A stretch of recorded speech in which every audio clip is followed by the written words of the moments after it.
ക്രിസ്തീയ സ്നേഹത്തിന്റെയും അനുകമ്പയുടെയും ആഴം മനസ്സിലാക്കി തരുന്ന ഒരു വീഡിയോ ഇപ്പോൾ സമൂഹ മാധ്യമങ്ങളിൽ തരംഗമാവുകയാണ്. ചെരുപ്പില്ലാതെയും ഷർട്ട് ധരിക്കാതെയും തെരുവിൽ കഴിയുന്ന ഒരാൾ ദേവാലയത്തിൽ പ്രവേശിച്ച് ഫാദർ അദേമീർ ഗ്രാമിലിക്കിനോട് യാചിക്കുന്നതായാണ് വീഡിയോയിൽ കാണുന്നത്.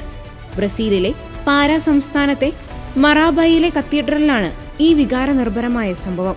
വൈദികൻ പ്രാദേശിക വാർത്താ ഏജൻസിക്ക് അഭിമുഖം നടത്തുന്നതിനിടയിലായിരുന്നു യാചകൻ ദേവാലയത്തിലെത്തിയത്. വളരെ വികാരധീനനായി കരഞ്ഞുകൊണ്ട് ആ മനുഷ്യൻ വൈദികനെ സമീപിച്ച് ഒരു അനുഗ്രഹം ആവശ്യപ്പെടുന്നു.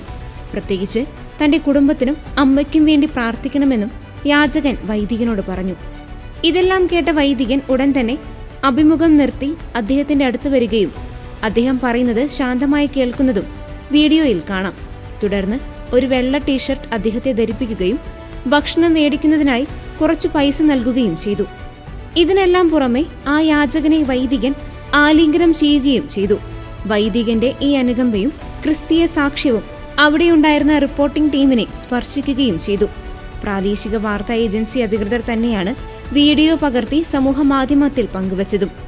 നിരവധി പേരാണ് നിമിഷ നേരം കൊണ്ട് ഈ വീഡിയോ കണ്ടത്. ഈ സംഭവം വിശ്വാസം പ്രവൃത്തിയിലൂടെ പ്രകടമാകുന്നതിന്റെ ശക്തമായ ഉദാഹരണമായി മാറിയിരിക്കുകയാണ്.